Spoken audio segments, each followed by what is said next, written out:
Facebook knew about Cambridge Analytica's scheme since 2015. Before the story broke, Facebook threatened to sue The Guardian and then banned me for whistleblowing.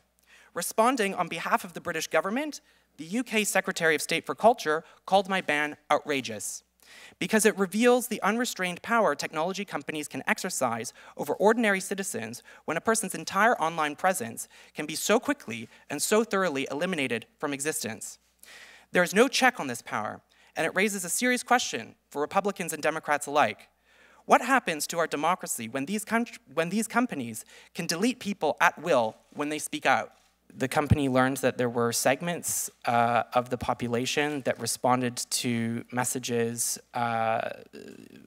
like "drain the swamp" or images of walls, or indeed paranoia about the deep state, that weren't necessarily always reflected in mainstream polling or mainstream political discourse that Steve Bannon was interested in using to build his movement. Was one of his goals to suppress voting or discourage certain individuals in the United States from voting? That was my understanding, yes. Was voter suppression a service that U.S. clients could request in their contracts with Cambridge Analytica while Bannon was vice president? Yes. It's not a question of just informed consent. It's about, is it proportionate to the benefit that the consumer is getting? Is it reasonably expected in the future, if there's future developments in that technology, that the consumer did actually consent to that at the time?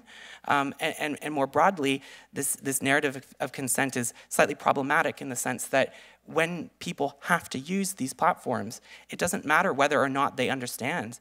If they have to use it to get a job, they will still use it. And so we are sort of coercing and compelling people to hand over a lot of information, which not only now could be dangerous, but you have to imagine in the future also what the developments of technology, what developments we'll see moving forward, and what kinds of risks we'll be exposing to people 10 years from now when that data about them still exists.